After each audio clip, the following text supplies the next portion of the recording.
Halo semua, sebelumnya saya mau memberitahukan. Kalau manualnya udah mentok nih. Jadi mungkin cerita Jin So-han akan up dalam waktu yang agak lama.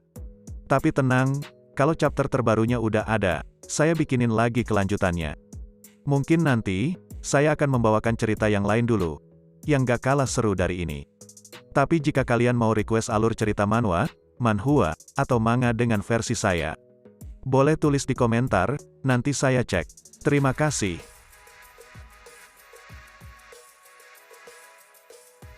Part 5.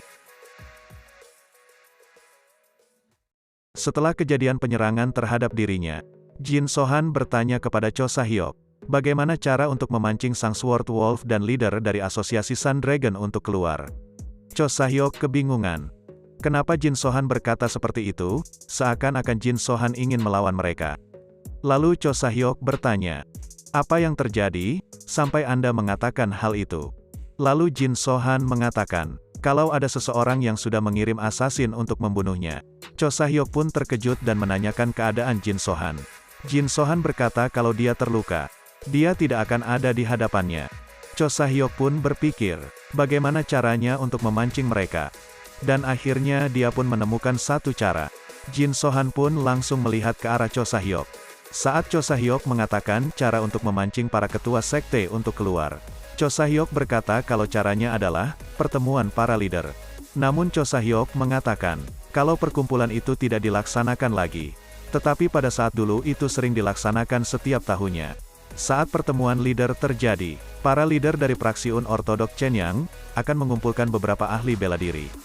Ditambah lagi, apa mereka bisa mengikuti pertemuan itu atau tidaknya. Ditentukan jika organisasi mereka dinilai sebagai first atau second rate.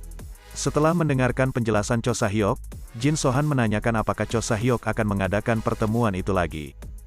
Cho Sa-hyuk pun membenarkan itu. Jin So-han yang berpikir kalau itu bukan ide yang buruk juga, memerintahkan Cho Sa-hyuk mempersiapkan semua keperluannya.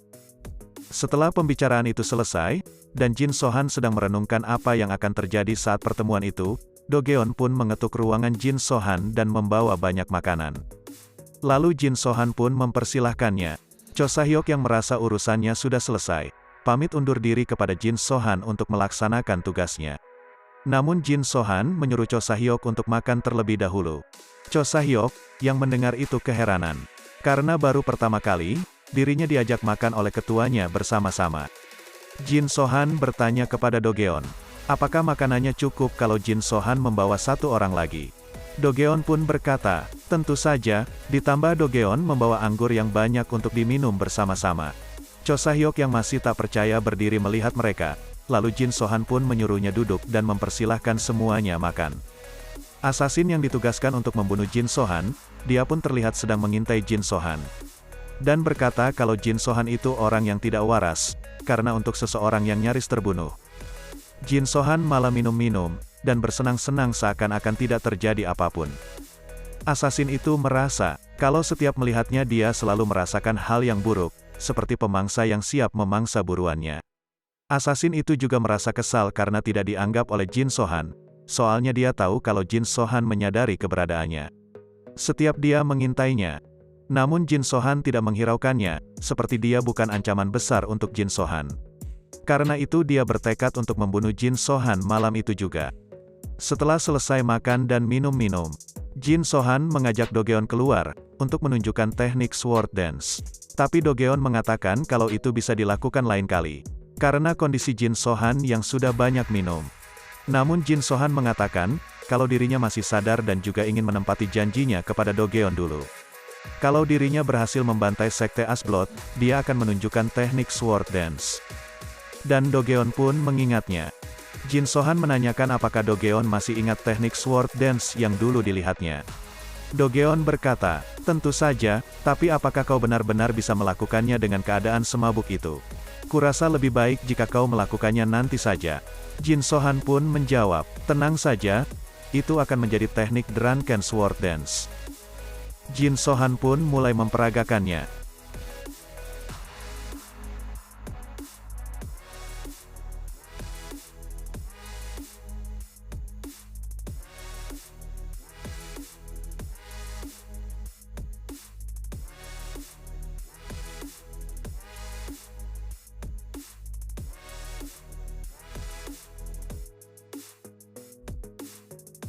Jin Sohan pun teringat, dengan seseorang yang mengajarinya saat masih berada di klan Sword Dance.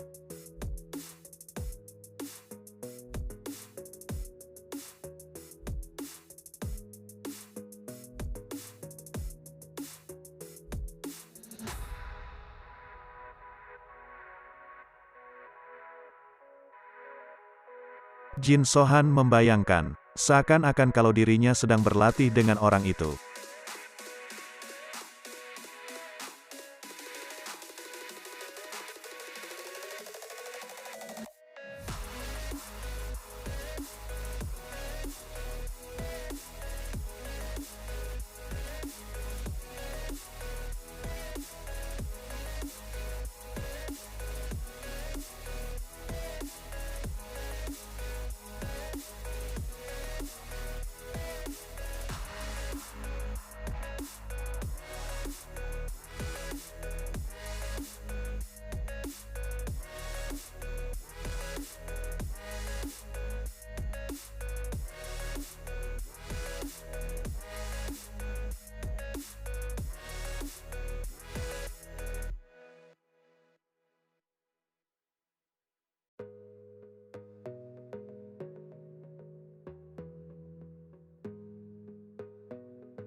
Di bayangan Jin Sohan, sosok perempuan itu seakan-akan memberikan pesan terakhirnya yang mengatakan, kalau dirinya sangat senang dan bangga, atas perkembangan Jin Sohan yang bertambah hebat. Dan dia pun menghilang bersama angin yang berhembus. Jin Sohan pun berharap kalau mereka masih hidup di suatu tempat. Dogeon yang melihat itu pun kagum atas apa yang diperlihatkan Jin Sohan. Dan mengatakan, kalau itu sama seperti yang dilihatnya dulu. Jin Sohan pun tersenyum mendengarnya. Dogeon yang merasa kalau cuacanya bertambah dingin, mengajak Jin Sohan untuk masuk. Namun Jin Sohan mengatakan kalau dirinya ingin berada di sana sebentar lagi. Dogeon pun mengatakan kalau dirinya akan masuk terlebih dahulu. Jin Sohan yang sedang berbaring di lantai sambil memikirkan keberadaan anggota klan Sword Dance. Diintai oleh assassin itu. Dia menyadari kalau Jin Sohan telah banyak minum, karena dia mencium aroma alkohol dari tempat Jin Sohan. Dia berpikir kalau itu adalah kesempatan yang sempurna untuk membunuh Jin Sohan. Dikarenakan Jin Sohan sedang dalam keadaan mabuk. Assassin itu pun mengeluarkan senjatanya yang berbentuk kunai seperti yang ada di anime Naruto. Dia berpikir kalau senjata itu sudah cukup untuk membunuh Jin Sohan, karena keadaan Jin Sohan yang sedang mabuk, tidak akan bisa merespon serangan yang datang dengan cepat. Assassin itu pun, melompat dan melemparkan kunainya, dan berharap itu akan mengenai Jin Sohan. Jin Sohan yang seakan-akan tidak menyadarinya, menghilang bergerak cepat, sebelum serangan itu mengenai dirinya. Assassin itu pun terkejut, kalau Jin Sohan bisa menghindar sekaligus senang dan tersenyum. Karena dia pikir Jin Sohan membuat kesalahan saat menghindar dengan cara melompat ke udara. Dia berasumsi, kalau serangan dia selanjutnya akan mengenainya, karena keadaan Jin Sohan yang berada di udara tidak akan bisa menghindar. Dia pun mengeluarkan jurusnya, yang namanya Fiber Flying Blade. Seketika, kunai-kunai itu mengarah ke arah Jin Sohan. Jin Sohan hanya melihatnya dengan santai, lalu mengeluarkan senjatanya yang lain yang berbentuk kipas. Dan mengeluarkan jurusnya untuk menangkisnya, yang namanya Immortal Wind Flash Strike. Seketika kunai-kunai yang mengarah ke tempat Jin Sohan pun berjatuhan.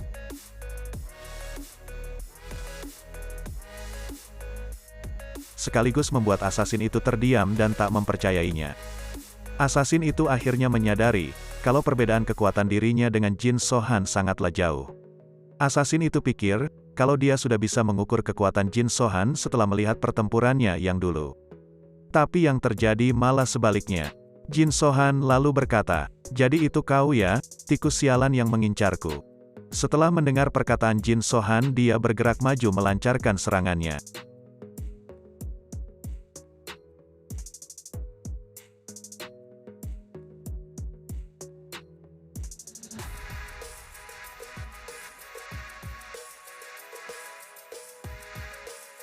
Jin Sohan seperti biasanya, dengan santai menangkis semua serangan yang mengarah kepadanya. Dan assassin itu pun merasa efek yang nyata saat serangannya ditepis oleh Jin Sohan.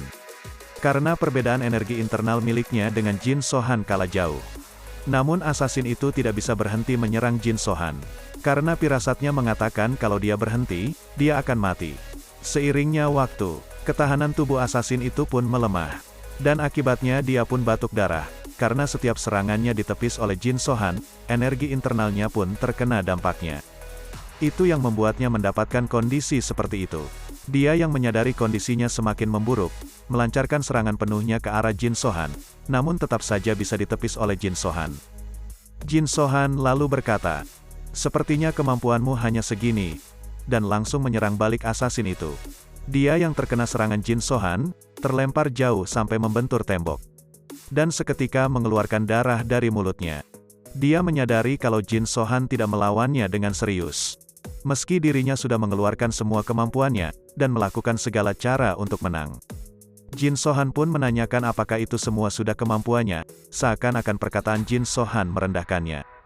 Assassin itu yang mendengar perkataan Jin Sohan hanya bisa diam. Karena tahu Jin Sohan sangatlah hebat. Ditambah dia tidak bisa kabur karena tubuhnya sudah melampaui batasannya. Assassin itu berkata kepada Jin Sohan, "Jika kau mengampuniku, maka aku akan bekerja sama denganmu." Jin Sohan hanya tersenyum mendengar perkataan assassin itu dan berkata, "Sudah terlambat." Terus assassin itu menimpa perkataan Jin Sohan. "Kalau begitu, kenapa kau tidak langsung membunuhku?" Jin Sohan menjawab, "Karena aku ingin bertanya sesuatu." Assassin itu menebak, kalau Jin Sohan akan menanyakan detail orang, yang meminta permohonan untuk membunuhnya. Assassin itu langsung bersujud dan mengatakan kalau dia akan melakukan apapun yang Jin Sohan inginkan. Dan jika Jin Sohan menginginkan dirinya menjadi seekor anjing pun, dia akan mematuhinya. Mungkin yang dikatakan assassin ini tentang menjadi seekor anjing adalah istilah orang yang rela menjadi babu atau pesuruh. Mungkin itu, Jin Sohan yang mendengarnya mengatakan kalau dirinya tidak butuh anjing sepertinya. Dia yang mendengar perkataan Jin Sohan hanya bisa diam. Dan ketika Jin Sohan mendekatinya, assassin itu berteriak mengatakan, kalau yang menyuruhnya adalah ketua dari The Sun Dragon, Im Ha-sung. Dan membayarnya 10.000 nyang, dan juga menjanjikan assassin itu, kalau dia berhasil melukai Jin Sohan, Im Ha-sung akan memberi bonus 5.000 nyang. Dan juga 10.000 nyang jika dia berhasil membunuh Jin Sohan. Jin Sohan yang mendengar itu terdiam sejenak dan bergumam. Jadi begitu? Leader asosiasi The Sun Dragon. Assassin itu lalu bertanya, apakah kau akan mengampuniku? Jin Sohan lalu menendang senjata assassin itu. Lalu berkata, ini imbalanmu karena sudah menjawabku dengan cepat. Akan kuberikan kau kematian tanpa rasa sakit. Dan, matilah.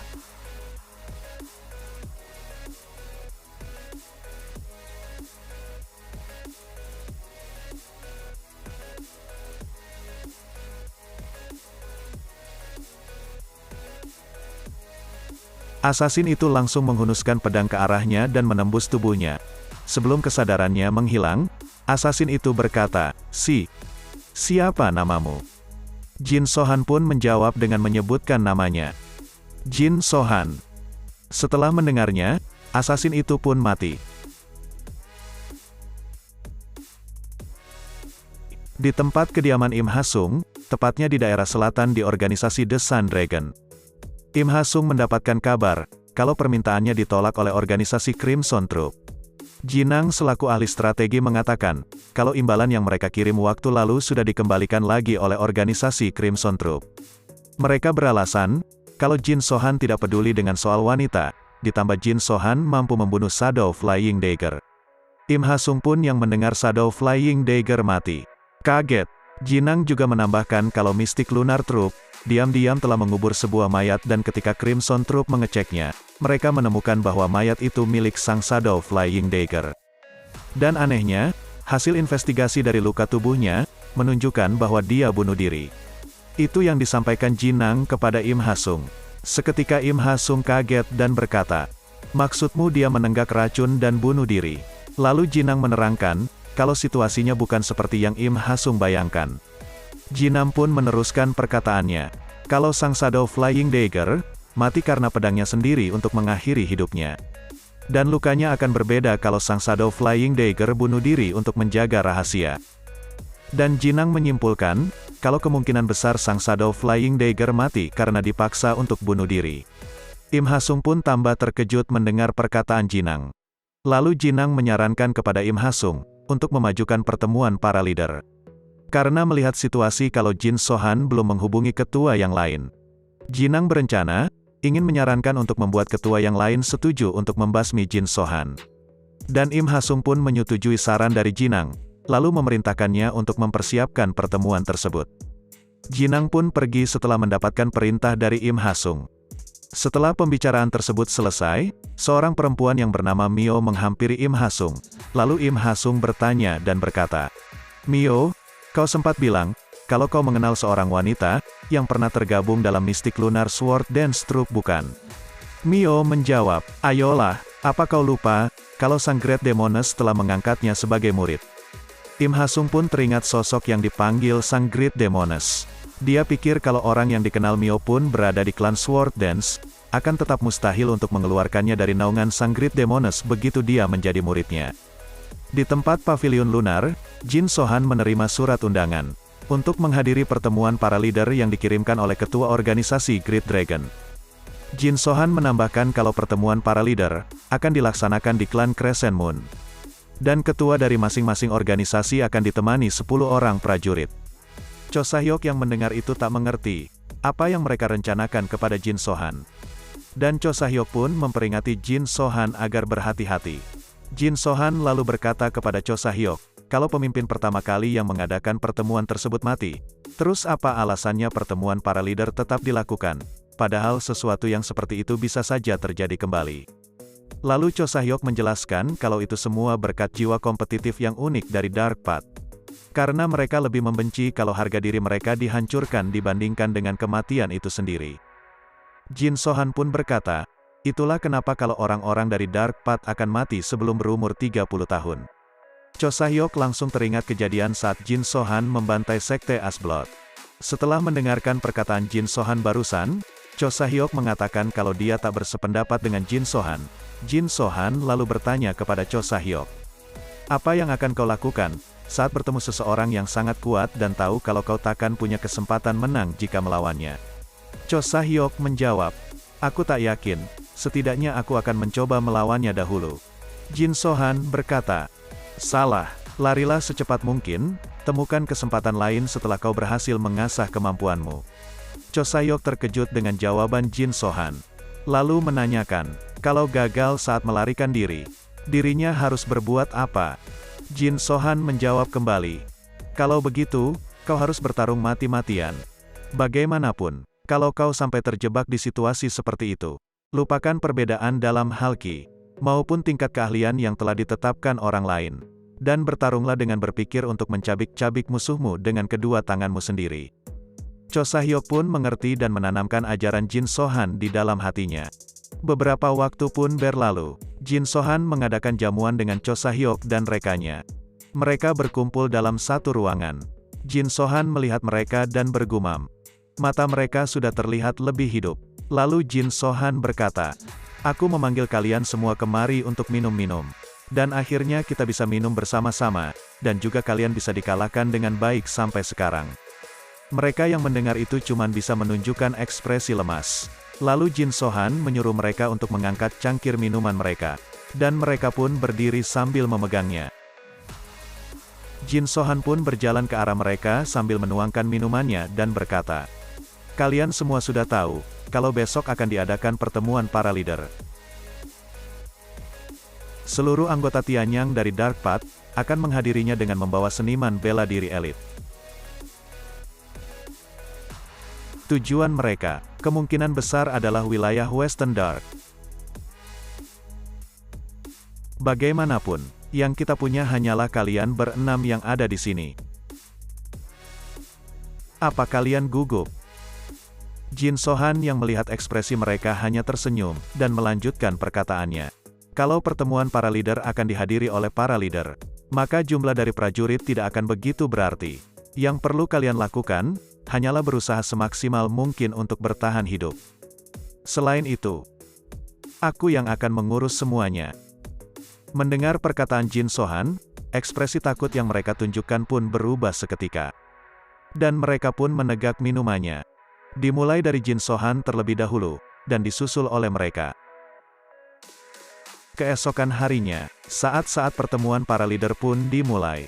Orang-orang dari setiap organisasi, mulai berdatangan ke wilayah Western Dark. Dan tibalah mereka di depan pavilion lunar, yang dipimpin oleh para ketuanya. Di antaranya, organisasi Great Dragon, Northern Windsword Wolf, Sekte Five Poison, Sekte Dark Shadow, dan terakhir, Sekte Raptor Hawk. Setelah semua praksi berkumpul, Im Ha-sung mengajak semua ketua dari masing-masing praksi, untuk masuk ke dalam ruangan yang sudah disediakan Jin So-han.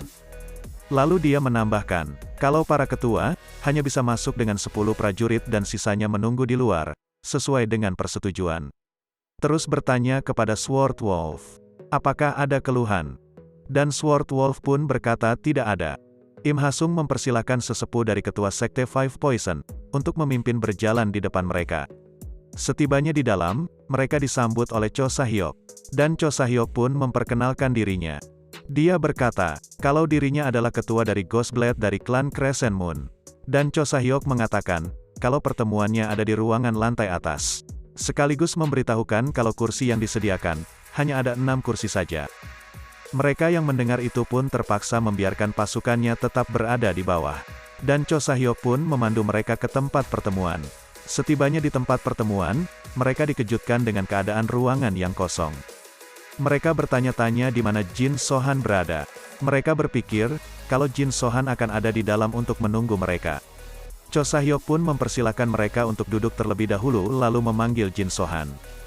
Di sini diketahui, kalau orang dengan kedudukan yang tinggi, dia akan tiba yang terakhir.